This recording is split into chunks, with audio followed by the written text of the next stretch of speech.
Okay, good afternoon, everyone. Welcome to our second session and webinar of the season. My name is Zuly Maribona. I am Senior Vice President with KW Property Management and Consulting. Our panel discussion today will be focused on reserves, SIRS, and for those of you that joined us last month, we took a deep dive and had a wonderful discussion around budgets and reserves as well. But before we begin, I would like to take a moment to let our residents, peers, and fellow community in Florida know, Georgia, North Carolina, South Carolina, Alabama, Tennessee, and Virginia, that our thoughts are with you. During this very challenging time, please know that together we can overcome even the most devastating of challenges. We at KWPMC and the rest of the panel here today are with you. And now I'm going to turn it over to my co-host, Alex Martin. Thank you, everyone. Good afternoon, everyone. Looks like we got an amazing attendance today. So Alex Martin, partner over at KWPMC. I wanted to take some time to introduce you to who we have here on the panel today. We have Steve he's a partner over at Varnum, and we have Matt, straight from Reserve Advisors. So if gentlemen, maybe Matt, if you can introduce yourself and give your background, a little bit of your background here, please. Absolutely. Good afternoon, everyone. Matt Queasley, hard last name to pronounce, but once you get used to it, it's not too bad. Otherwise, just Matt from Reserve Advisors. I've been Matt from Reserve Advisors for 24 years. Been doing reserve studies for quite a long time. Professional engineer, reserve specialist, and a professional reserve analyst. We're working with thousands of communities throughout Florida. We actually, Reserve Advisors is a nationwide firm, so we do work outside of Florida as well. And also I'm a condo board member as well in Tampa where I live. So I just approved our budget mailing for our annual meeting, which is occurring early November. So going through a lot of this with you. Our first SIRS was just completed at our condo association. So can certainly share some of those experiences and like many of you, just like Zuly said, just really want to appreciate all the first responders and all of the alignment that turned my power back on this week after the storm, and things are looking bright and loving the AC these days. So thank you to everyone out there. Welcome, Matt. Welcome, Matt. Nice to have you here. Steve, a little bit of your background here. Yeah, good afternoon. Thanks for having me. I'm Steve Adamczyk. I'm definitely not on my condo board. And my last name is equally hard to pronounce, but I'm over in our Naples office at Varnum. I'm a partner here. We have a robust community association practice group. The firm is based out of Michigan and Florida. Really appreciate the opportunity. Love working with KW and your clientele and helping educate and provide whatever information we can to people out there. So thanks for having me. Great. Thank you, Steve. And by popular demand, always Roxanna, everyone always asks, is Roxanna going to be on board? So we brought Roxanna back. So Roxanna. Hi, good afternoon, everyone. Roxanna Doro. I'm a VP of Finance in the Financial Services Division of KW. Been with the company for 16 years. And I don't think many people say this, but I do love budget season. It's the time where we really, as a company, shine. And this is one area of particular interest for me. You know, the reserve topic changes a lot, and there's a lot of things that I've seen through the studies. I view it from a numbers and existing historical information for our associations. I'm definitely not the expert on the components. I leave that to Matt. I'm definitely not the expert on the law. I leave that to Steve, but together I think we make a good team. So happy to be a panelist today. Love it. Thank you, Roxanna. And how we love data, don't we, Roxanna? We love data. All right, Steve, I'm going to start with you. Can you just give us a brief explanation of why are we here today? What's happening with reserves? What's happening with SIRS? Why did all this come to fruition? What is happening? Sure, we're here because there's a pretty significant event back in June of 2021. You probably all remember the Surfside tragedy where a building collapsed. And their studies are still out as to why exactly that happened. There's discussions on construction problems. But the highlight in the news was the lack of deferred maintenance and reserve funding and reserve work actually being done to replace some of these long-term components of the structure. And so our legislature was trying to get something done that year, and they did not. And as you might recall, they came back for a special session to pick a fight with Disney and didn't deal with this. I think there was a little bit more of a backlash from that, and they came back to deal with insurance. Well, when they came back to deal with insurance, they gave us SB 4D, this phrase that you've all heard. It wasn't really vetted too well with the Florida Bar or different groups that focus on this type of work.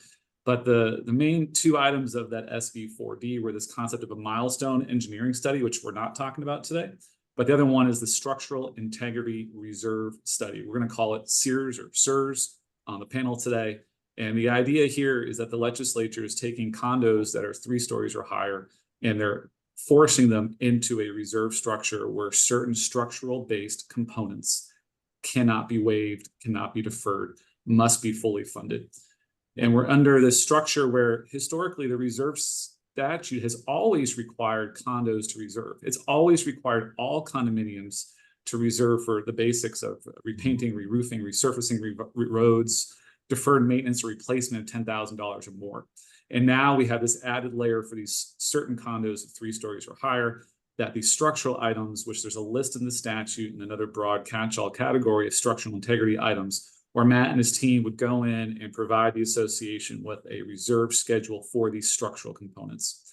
And why we're here today is because there's a lot of news in the media about the cost for many, many condominiums being forced now to reserve for items with a short useful life, but a high replacement cost, and having this being a spotlight shown on it is forcing the discussions about how do we get creative, what exactly are we required to do, what is the legislature, are they going to do anything about it, and how do we prepare for it in what Roxanna described as this great budget season that we're in right now. Amazing. And just in case, I want to remind everybody, we're taking a poll. So if you could please answer the 2 questions, because we want to share these results with you. Are you an HOA or your condo? And have you completed your SIRS? Okay, so that poll is coming up now. If you can answer that, please, it'd be great information we need during this discussion. Matt. Alex, before you go to Matt, if I can, and I'm so sorry to interrupt, but just another housekeeping item as well, should have mentioned it at the beginning. Beyond the poll questions that Alex just mentioned, you also have the ability to ask questions. Please go into the Q&A section of our panel discussion today throughout the session, and please feel free to ask your questions. So back to you, Alex. Thank you, everyone. Yeah, those questions are, I love receiving those questions. Matt, I'm gonna start with you, but this might, it's gonna be a question for all 3 of you, but I'm gonna start with you. So someone asked, if a majority of all unit owners do not vote to waive the funding of 2025 SIRS reserves, and a 2025 SIRS has been prepared, must the funding of SIRS reserves begin in 2025 or 2026? I mean, anyone else can answer this, but I think it's a question that a lot of people have out there right now. Right. So so it's 2025. You do have the SIRS in hand, right, Alex? That's your question. Yes. The SIRS done. Then the board has an obligation, I think, to put the SIRS items in the budget. And if they're not, and the membership can vote to waive this year, as long as that vote occurs prior to December 31st. But if they don't vote, is what I think your question was, if they don't vote to waive them, then the SIRS funding must start right away, January 1st of 2025. Okay. Steve? Yeah, I agree with that as well. If we go to the default rule, right, the one that's been in the books for many, many years since before I started practicing, condos must reserve for repainting, re-roofing, resurfacing, and $10,000 or more of deferred maintenance or replacement. And there's this idea that SB 4D and SIRS are creating all of these new obligations. The legislature is making us reserve for these things. But in reality, if all of the items that you're getting on your structural integrity reserve study, if they cost more than $10,000, they probably always did. And so they were always required to be on your reserve schedule from day one. Most condominiums in Florida didn't have things like plumbing, electrical, and load-bearing walls and some waterproofing on their schedules. So they're being presented with this data now, before they adopt the 2025 budget, that they're on notice that we have these components that cost more than $10,000. And therefore, they should have always been on the reserve schedule. So the question is, can the board just keep the status quo for another year? Or now that we have this information, do we have to do something with it? And because we can still waive for a year, like the idea is that if you want to keep that status quo, you would be waiving in the 2025 for full funding. But the default is that you have this information in hand when you adopt the budget. And therefore, to not include these items in the 25 budget means you're knowingly adopting an insufficient reserve schedule. So to further Matt's comment, then if you want to avoid that scenario, you would ask your membership for this 1 year as kind of a short-term gap to vote to waive reserves or full funding for 25 to keep that status quo, because you're not going to be able to do that in 26 and moving forward. Yeah, from my perspective, it's seeing the future. Like there's a domino effect to the voting against waiving what you already know. To Steve's point, you already have the document that's letting you know what should be the proper contribution to these items that most likely were already reserve components or had to be reserve components. So there would definitely be an effect, I would think, to the calculation in 2026 and maybe compounding in a way or partially the reserve contribution in 2026. So if you have the information, what we're advising our clients is to enact it right away into the 2025 budget. Thank you. Alex, I'm going to jump in if you don't mind, because we do have some questions that have come up. So thank you everyone for the Q&A. I see a few questions coming up. Felicia Strode. The question is, what if SIRS isn't done by the end of the year? And the second one, because we can answer those kind of collectively, is can the association refuse the SIRS? Can there be a waiver if refused? So I'll take the second one. No, is the good short answer. No, you cannot refuse a SIRS. So we have many clients who are trying to get creative. Is one aspect of the relatively, I think Condo 2.0 it was last year, is that when we have components with useful lives that are longer, 25 years or more, the engineer, architect, or reserve specialist can recommend certain deferred maintenance items. So there certainly is room for discussion with your reserve specialist for how are we going to deal with these longer term items. But if you get it in hand, you can't just reject it because you disagree. Unfortunately, that's not an option. And so if you have it in hand, you have it in hand, whether it says draft or final. But there is some, again, discussion points for maybe, I don't want to say massaging, but maybe talking professionally and strategically about how to best deal with long-term deferred maintenance. But once you have it, you have it. Yeah, I would agree with that. I would encourage you, if you're feeling you need to refuse it, it's probably because there's some sticker shock or something in there that you don't agree with or don't understand completely. So you got to go back to your reserve study provider, go back to the professional that provided it to get a better understanding of why they're making the recommendations that they're making. There usually are options when it comes to replacements versus repairs, as Steve said. Maybe there's some deferred maintenance. Maybe there's some discussion as far as timing or the specific materials or construction method that might be used on a project to defer some of those costs or to go about things a different way. Usually what we're looking for as reserve study providers is replacement in like kind with the most economical solution. You can continue to repair things over and over again, but oftentimes that ends up costing more in the long run. So we're usually trying to find over the long term, over the long haul, what's the lowest cost of ownership, lowest cost of maintenance on an item and making that recommendation. But I have seen many of them that include items that they shouldn't include. For example, the unit owner windows and doors in the study. And if they're the responsibility of the unit owners, then they should not necessarily be in the reserve schedule. That was clarified also in 2.0. So go back to them, ask for them to make the modifications that make it a reasonable study and something that you can rely on and present to your membership as accurate. You can, we've been asked many times for a second opinion. You certainly can get a second opinion or ask for another engineer to take a look at the study. The statute says the budget must follow the most recent one, though, so word of caution. If the second opinion is worse, then that's the one that you have to follow. So just beware there. And then the question, the earlier first question about what if it isn't done by the end of 2024, we don't really know how that's going to be looked at. My discussions with people at the division in the state, the people that oversee this, they do have the authority to fine. Because it would be a violation of the statute. It would be a breach of fiduciary duty if it's not done. However, they're not going to be out there looking on January 1st. They're not going to know. There's so many condo associations in the state. They're going to be overwhelmed and not really know what's going to be done and not done. So it'll likely be driven by a complaint or an issue that rises to their attention from someone bringing it to their attention. Now, the SIRS is a required as of any sale of a unit that happens after December 31st. Of this year, the SIRS is required to be disclosed to any potential buyer. And so that could be one of the things that triggers a bit of an issue, or I could certainly see that elevating a complaint if a unit can't sell because the board didn't complete the SIRS in time to do that.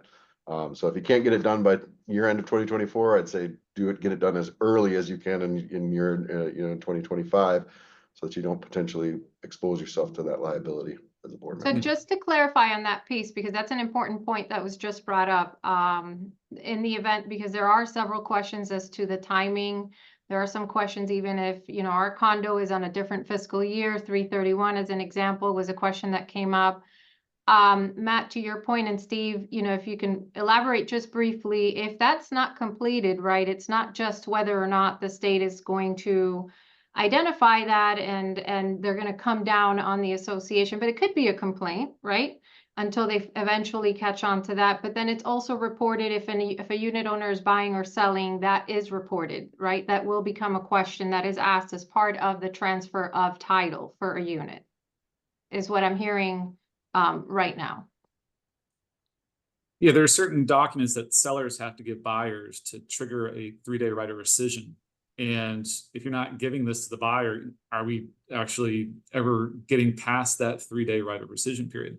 So Matt made a great point about, are we going to actually hold up closings because of this? And Zuly, to your point, the statute doesn't talk about fiscal year or calendar year. It says you have to do it by a specific date is what the statute includes. So it's going to impact every community a little different for sure. But the same token, if you haven't had it done yet, the answer is you got to jump on it, right? I know most companies that do this are booking into next year. So really being expeditious about it is going to mitigate any claim that you're not doing your duty by getting this done. Okay. We have a lot of other great questions. So Alex, I don't know if you want to jump on. I see so many familiar names here, and thank you for everyone. We have amazing attendees. Look at this. I'm going through them all right now. It's going to be hard to get through all of them, but Brian wants to know here, I think, do the funds of SIRS components and the general reserve components have to be split into different accounts, or is it sufficient for you to have a split recorded on paper beginning January 1st? So I could take that. I don't know, from an accounting perspective, we are making a distinction of structural versus other components. But and correct me where I'm wrong, Steve, there is a statute that says that for investment purposes, you could even put other funds together as long as you know what fund each amount refers to. So from our perspective, we'll make the distinction. We are combining it for investment purposes into an investment account or a reserve checking account. Mm-hmm. No, correct. The statute permits commingling for that purpose. I can see both sides of it. I've recommended a number of times that we literally create a different account, only because with the spotlight on the category G, these structural integrity items, I maybe would want to avoid any argument that we're using $1 intended for waterproofing for anything else. And by having them in the same account, maybe someone's articulating an argument that you're doing that. Mm-hmm. So from an accounting perspective, you absolutely can keep them separate and just be in the same bank account. But if we're overdrawing funds for whatever reason, we're starting to now dip into different accounts for different purposes. And that's where, at least in the short term, I'm conservative on the issue just because there's going to be a big spotlight on it. Right. Thank you. Now, do SIRS reserve? I have another great question here. Do SIRS and SIRS reserves have to be straight lined individually, or can they be pooled? There's a lot of confusion here. What's the best method to split our existing reserves is the question. I can take that one. So the division has indicated that the reserves still can be pooled. But to the earlier point, I think there has to be a segregation because the structural funds can never be used on anything else. So we're seeing a lot of communities go to pooled. You can still have straight line. You could have a combination of it, however you'd like to do that. But yeah, you can still pool. The clarification from the state is not as clear as I think some of us would like it to be. Taking a step back, for those of you who just maybe don't know the difference, straight line reserves are when each component that we're talking about, roof, waterproofing, foundation, whatever, each one of these items has its own bucket. And each one of those buckets is looked at individually and funded individually based on its own useful life and its own replacement cost. Pooled reserves are, I think of it as one big bucket with all the labels on the outside. And as long as the dollar is in the bucket and it can be spent on any item on the outside of the bucket. And so, yes, I do think the non-SIRS reserves can be pooled. I also agree. I think the SIRS structural reserves can be pooled. You cannot pool them together, but they separately can be analyzed and funded based on calculations that Matt and his teams prepare that give you two different pooled accounts. Yeah, I think there was a question also. Part of that question was also about transferring and funding the two different accounts, which I know is Matt to jump in as well. But I think at the end of the day, the question is, well, we have dollars in a reserve account today, and now we're going to have these two accounts. What do we put in the SIRS account? What do we keep in the original account? Do we have to move any dollars at all? And the statute doesn't tell us anything, frankly, and neither does the administrative code, and we don't have any guidance yet. The statute does not say that you have to move money over. It doesn't say you have to do it pro rata. It doesn't say that you have to move it all or none. I think there's some discretion here on terms of what boards want to do. The other wrinkle to the question, which I know is out there, has been for a couple of weeks now, is remember we talked about the SIRS is probably going to introduce new items to your reserve schedule. You're probably going to have new things that you're reserving for, and they're in the structural component side of the ledger. And if we have a pool of dollars right now where those items were never thought of before, we were never thinking, let's say, for example, about waterproofing lanais. And now in the structural reserve study, we have waterproofing lanais. How do we take dollars that were never intended for the lanais and put them in a pool with lanais? So I think the intent of the legislature is to have money available to fix structural things when they break or when the useful life expires. The statute says that reserve dollars may be used only for authorized reserve expenditures. And one way of looking at it is that when the statute says you must reserve for waterproofing lanais, what else could there be but for an authorized reserve expenditure? And so I think there's a pretty strong argument that we can move money from the non-SIRS to initially fund the SIRS account. And I think that it could potentially include new items that maybe weren't there before. If your condo was perfect forever and you always reserved perfectly, guess what? There'd be no new components.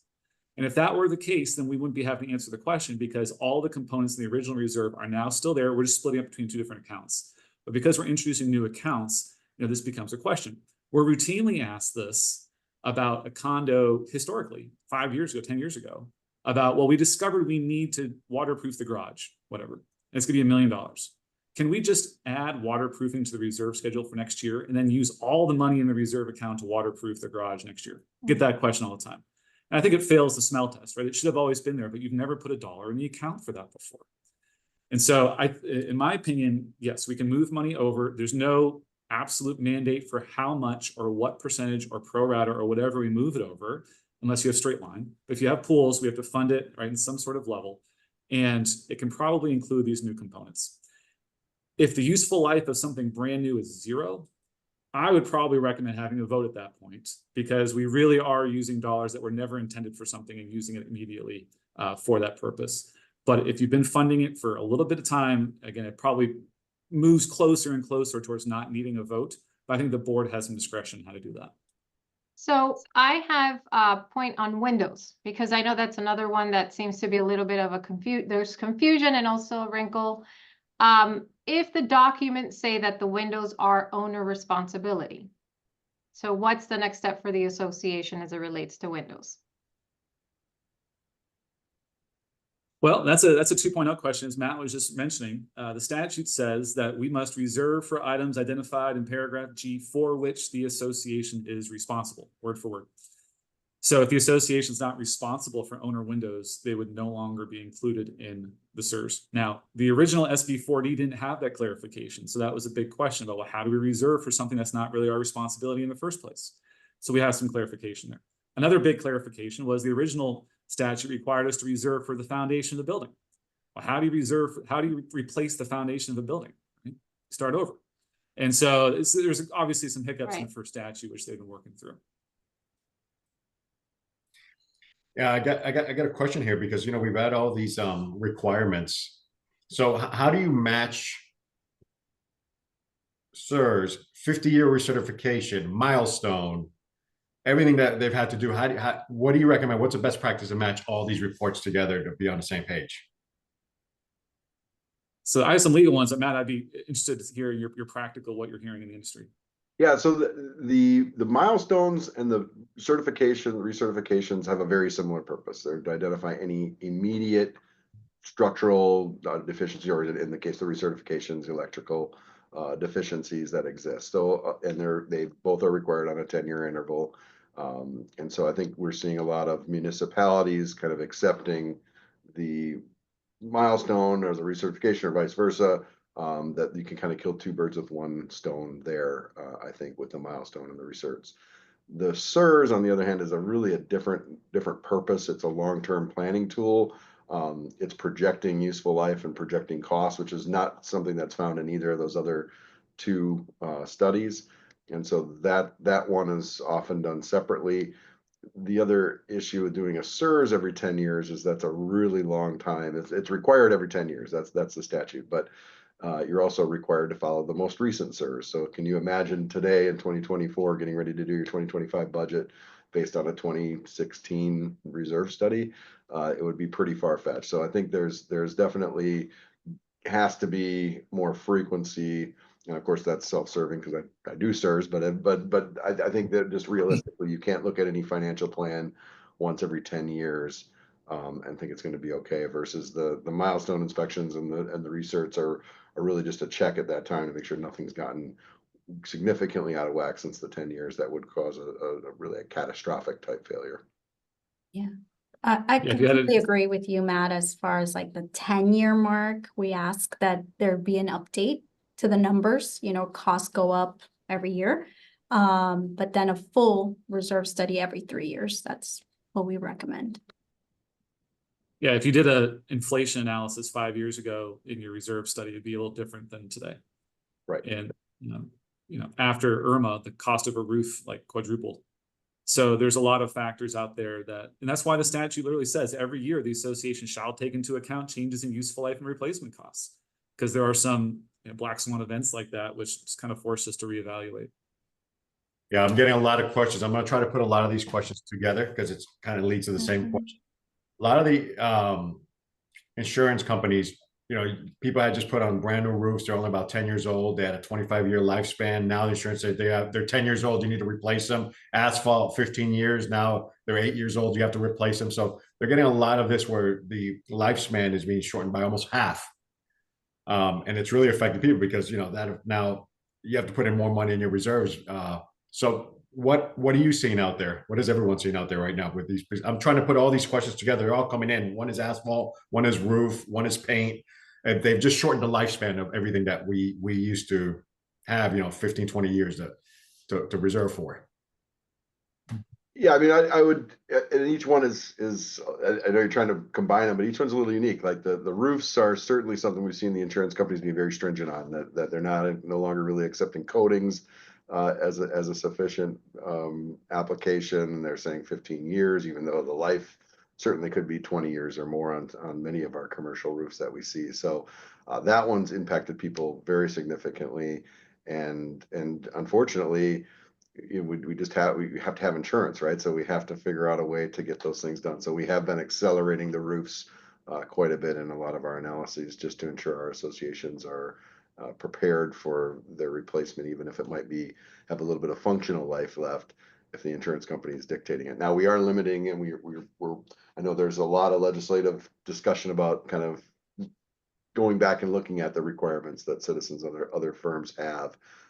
as far as the underwriters would have as far as those requirements. So if it's a roof replacement that's out 10 years or more, we're generally leaving that maybe more towards a functional useful life. But if it's something in the next couple of years, we're trying to get associations prepared to do that at the 15-year mark is what we're seeing primarily for like shingle roofs. The pavement and painting, those things they've changed in cost. But if anything, that pavement, I guess maybe not so much, but paint materials, the technology there is we're seeing painting lasting longer, waterproofing lasting longer than it has in the past. And so we are seeing a lot of 10-year intervals on paint or even more in some cases, whereas before it was 5 to 7 in most cases as far as the useful life of those items. So case by case basis, but it is something you have to, just like the costs changing each year as technology changes, as these requirements change, it will be important to continue to update your financial plan to ensure the health of the funds for the project. Yeah, there's some great points there. I only have 2 quick ones to add on top. Roofs are definitely driving the show, but the statute doesn't talk about the calculation based on what the insurer will insure. It says the useful life of the asset. And so it may force you to start, again, accelerating the replacement costs in your schedule. It may also force you to start thinking about, lines of credit and other types of funding sources in the event that you're funding based on a proper reserve schedule, but the practical need for cash is accelerated because of insurance. It's a different way of looking at it. Another point, a number of clients have been asking me, well, can we just use the manufacturer's proposed useful life? And the answer to that is no, right? You want to talk about the actual useful life of your roof, your proximity to the coast, proximity to salt water and whatnot is very, very impactful of your roof, your asset, and not the potential useful life. And in that situation, it's obviously the extreme opposite because those people are not trying to accelerate for insurance. They're trying to make it as long as possible. Whereas the other side, you have insurance companies telling you need to make it shorter than even the manufacturer recommends in the best case scenario because of insurable conditions. I'm trying. So there's a couple questions here. There's 4 or 5 people asking around the same time. Can the regular reserves and SIRS be combined into one? Can you put it all together? So we kind of addressed this earlier. We talked about one bank account, and there's probably an argument that you can keep in one physical bank account with really good accounting. But I do not believe that you can keep them in one big pool. I think the statute's pretty clear about that, is that we have a subcategory G structural reserve schedule with specifically identified items, a closed universe of items. And those cannot be used for any other purpose, cannot be waived after the next year, cannot be used for any other purpose.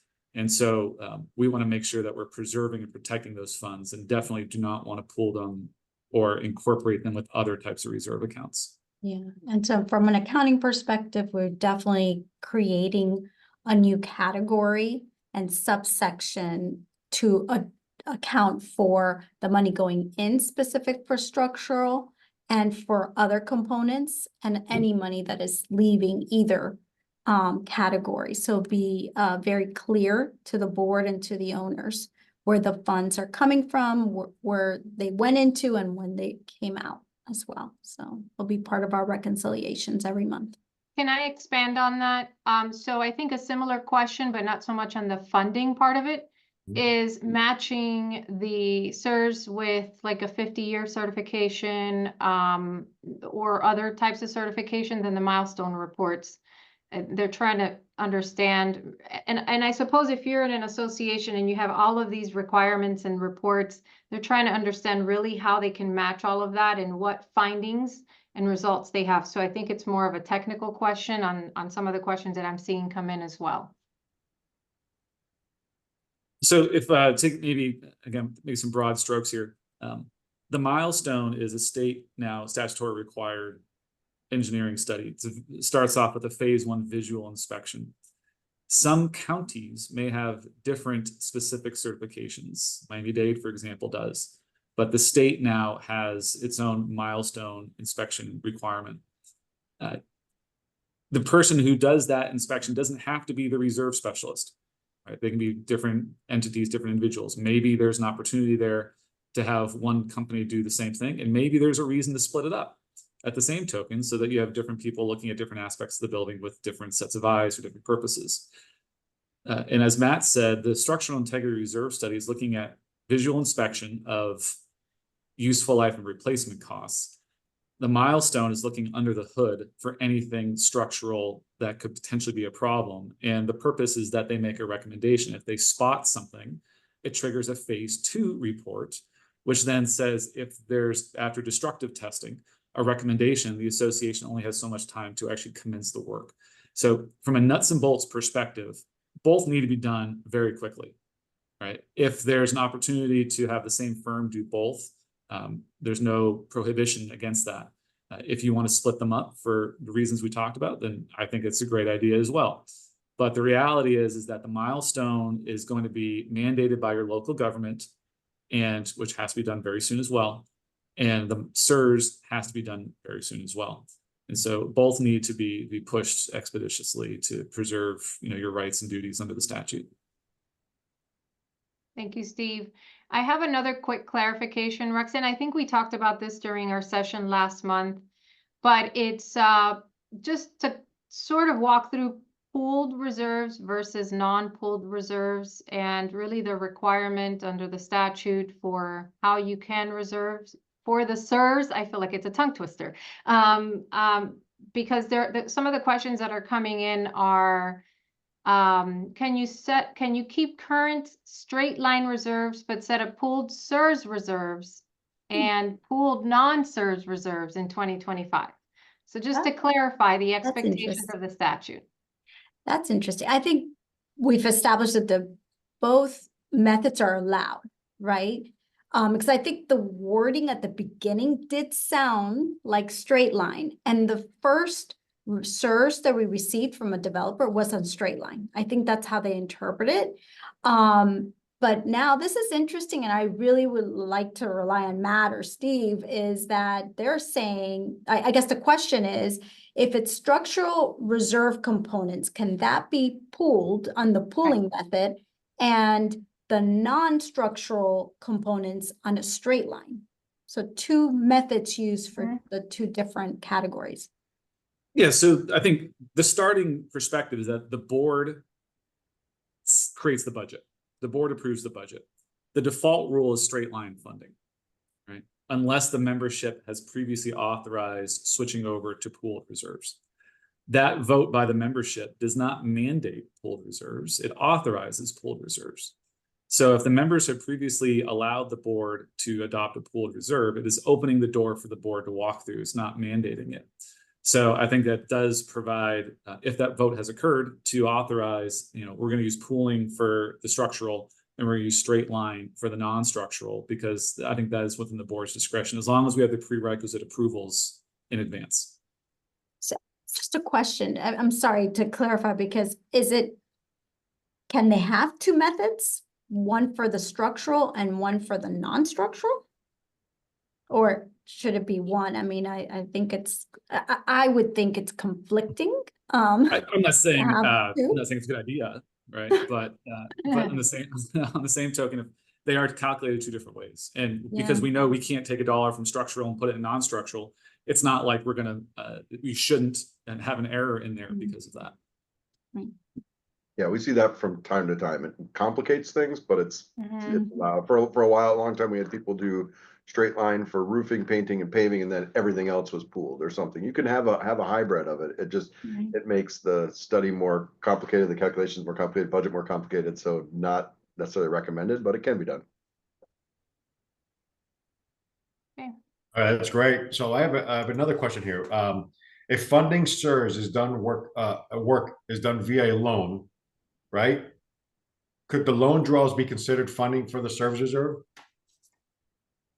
I think the answer is I wish, but no.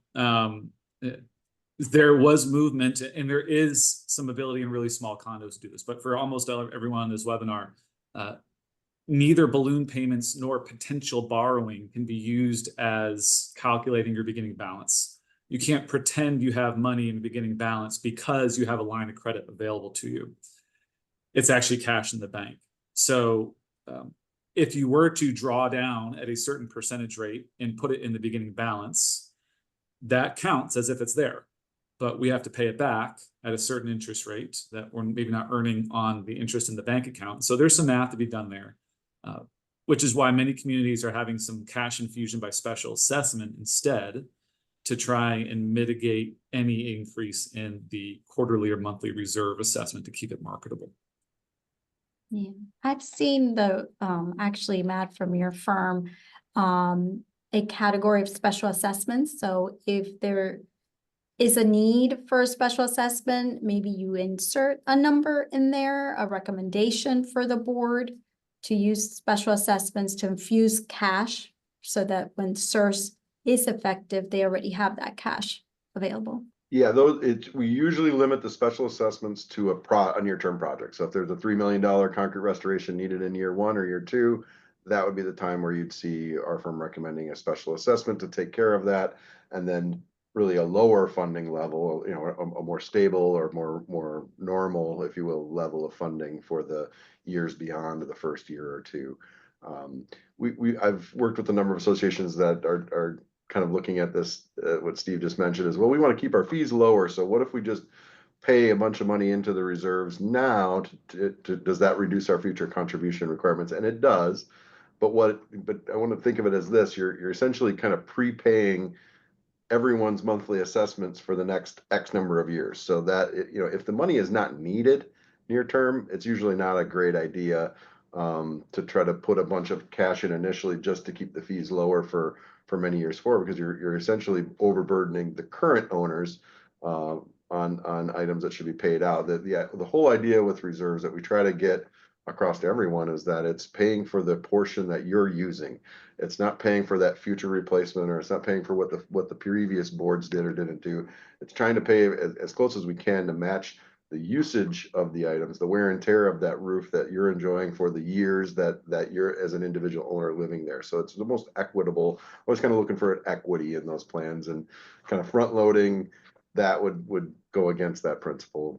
Just like for many years, waiving the reserves and kicking it down the can went against that principle. You know, we try to just find what we call adequate or stable funding that keeps the reserves as close to needed. But if there's a near-term project right away, yeah, special assessments or loans certainly can be used, I think, to fund those projects, not necessarily to fund the reserve needs long term. Mm-hmm. So Irina has a question here, and a lot of others are making the same comments. So I want to try to answer all these questions at once.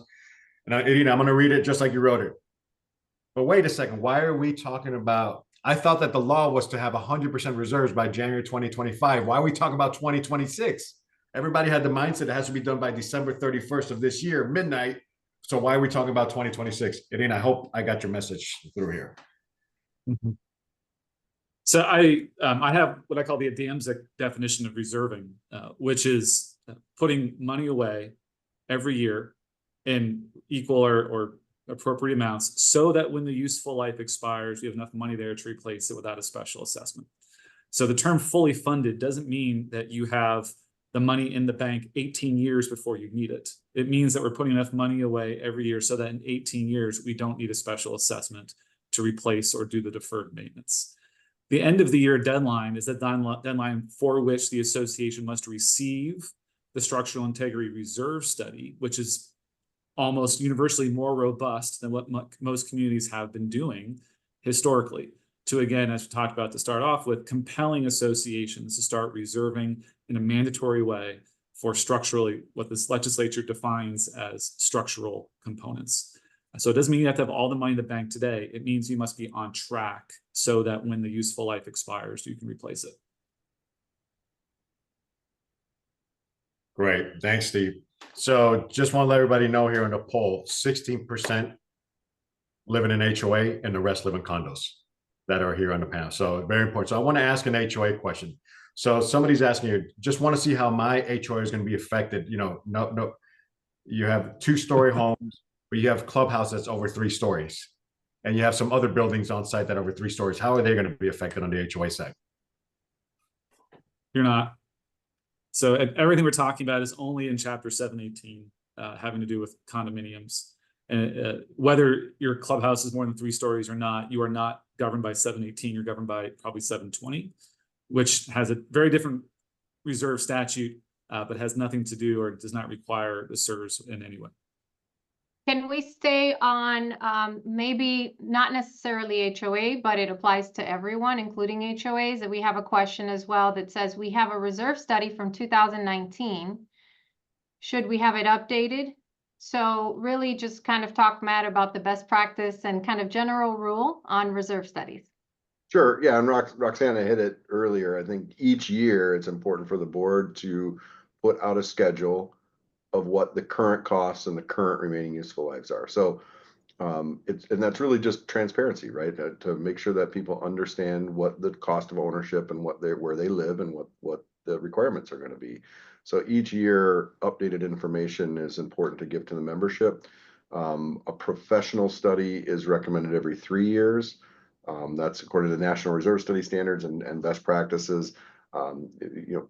Some communities do it a little less frequently, some do it a little more frequently, but could depend on how many projects you have going on. But 3 years is a really good rule of thumb. So yeah, the 2019 study. So if again that and Steve mentioned earlier, if our 2019 study assumed there was going to be 3% inflation each year for the next 5 years, guess what? You're way off track at this point. So a lot of depends on what's going on in the market too. And we just as good as we like to think we are at estimating and projecting future costs, we just can't predict some of those estimates. So yes, please consider updating and so that you're providing accurate information to your membership with each budget. Yeah, just one thing to add is the way I've been able to persuade, I'm very passionate about them updating their numbers, the replacement cost, the useful life, is that your study is a combination of a lot of assumptions.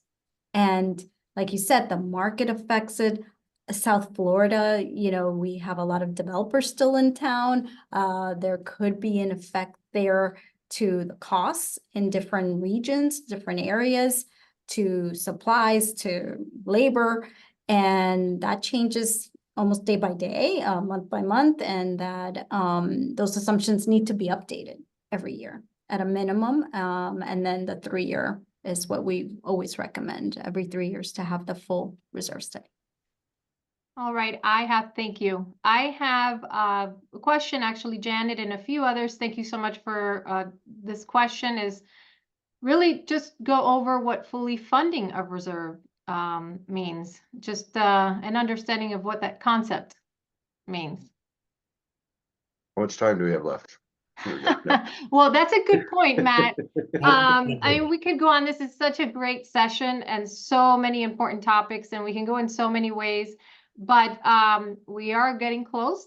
We're down to our last 15 minutes. But if we could try to cover this answer in a very, very, very quick, that would be great. And then we'll start wrapping up. But right. Fully funding. Tons of confusion on it. There's a lot of webinars and stuff out there that our firm has about it because it's nuanced, but there's many different definitions. The state of Florida simply requires, like Steve said, is that the money is available when the item is needed, and that the funding to get there is stable, that the reserve never drops below 0. That's essentially what the state requires. Okay, Alex, back to you. Great. Okay, so I have a question here. It's regarding SIRS. A lot of questions regarding SIRS here coming in.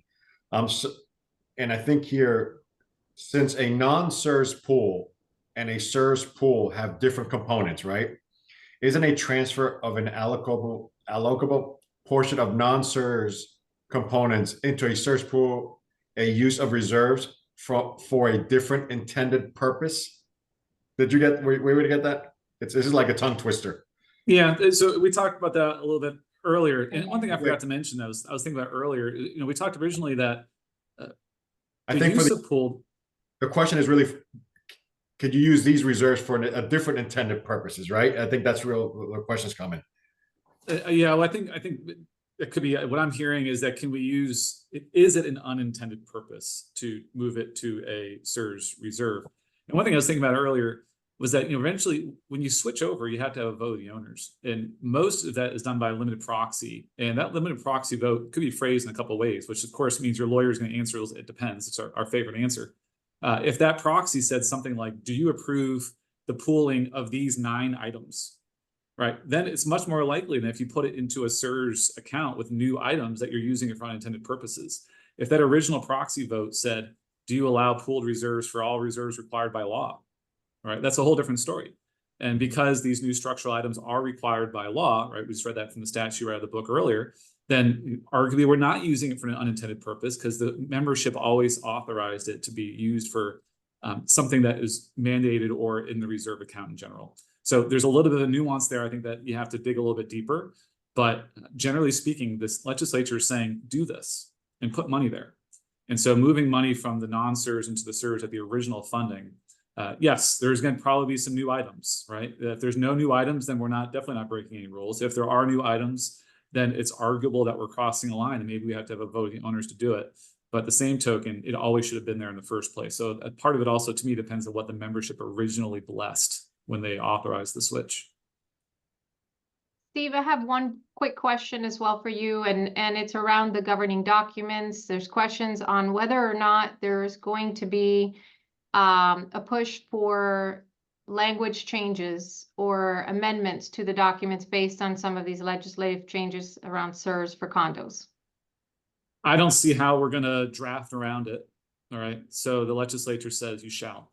So I can't draft a whole lot in your bylaws. It's going to escape you from having to do this. Now, some things you might do are make an amendment so that's easier to borrow, amendments so that it's easier to raise money and maybe special assessments for these purposes. But there's nothing I can draft really that's going to minimize the impact of 718.112, those changes. Okay. All right, Alex, it's A lot of questions coming in at what inflation rate is typical now for using SIRS.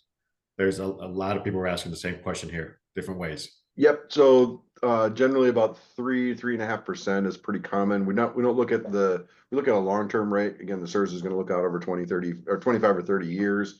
And so historical construction inflation over the last 25 or 30 years is north of CPI, north of general inflation, cost of living, but it is generally the 3.5% range.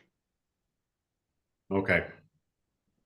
Wow. So I'm trying to put all maybe like 10 or 15 comments together here to be one same question.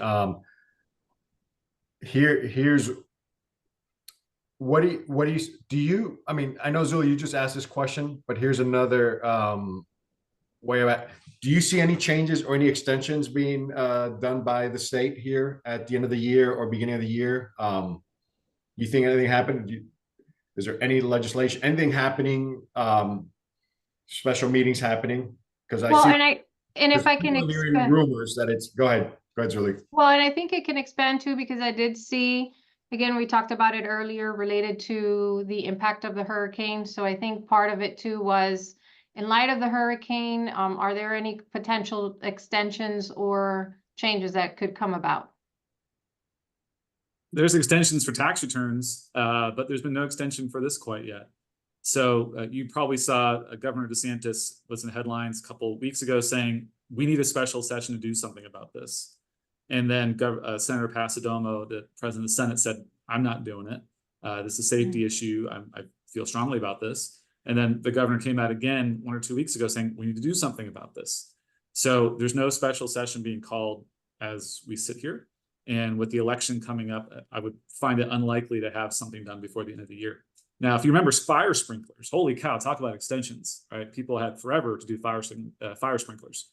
And so it's possible you see something like that, but there's nothing on the horizon that would indicate we're going to get an extension right now. Right. And we're mid-October, so it's fairly late in the year. Yeah, we pushed hard to get an extension in the last session because we knew there was going to be really more associations than reserve providers to be able to do this. And the response was really that the longer we extend it, the more people are going to wait until the last minute, and so there isn't a big appetite to extend, especially the studies and the information. I think there is talk about, perhaps DeSantis had mentioned low interest loans or some other type of financing, some funding to help supplement this. City of Miami has a great program if there's need that they will help owners with low interest or no interest loans to help them cover, special assessments or projects that might be resulting in this to keep them in their homes.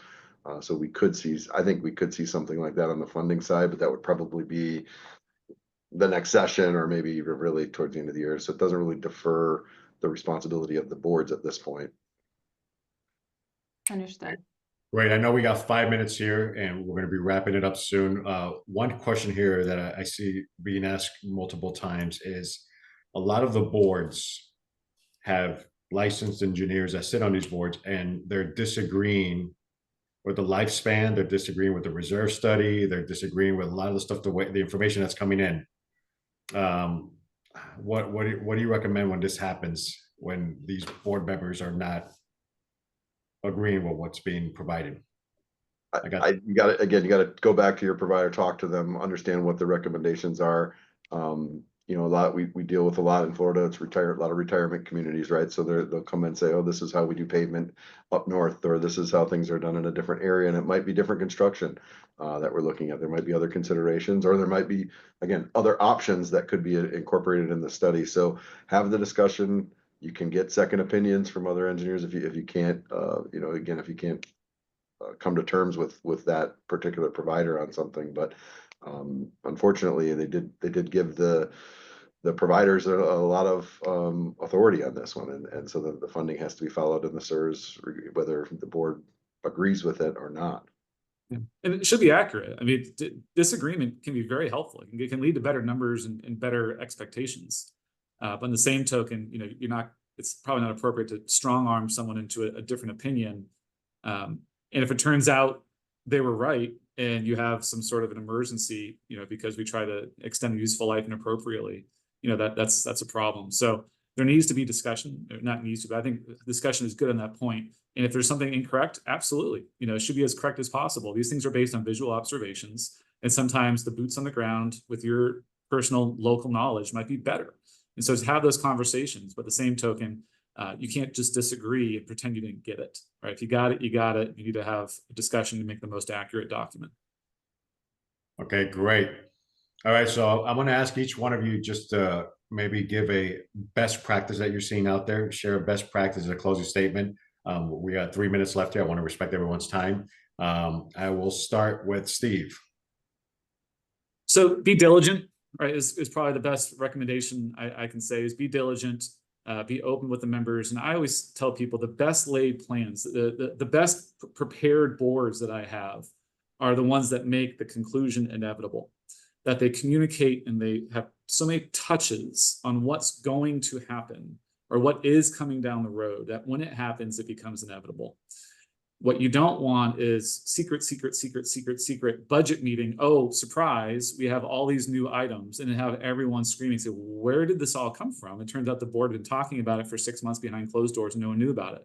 Have touches. When I say touches, I mean communication touches, so that your diligence as you've been going through becomes inevitable and that owners are prepared for it.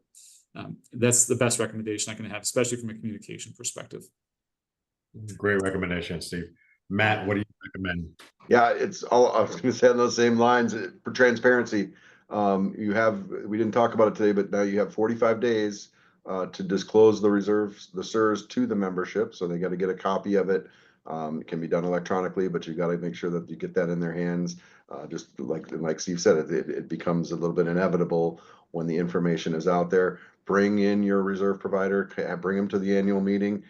Bring in your other professionals, your manager, your attorney into the annual meeting and help communicate that to the membership. This is not your fault as a board member. Don't take it personally that your association is underfunded or that the prior boards didn't leave you in the best position. You're a steward, you're a fiduciary, and you do what you can to turn a bad situation around if you're in it, or continue the good path that you're on, but just to be clear and transparent with the membership.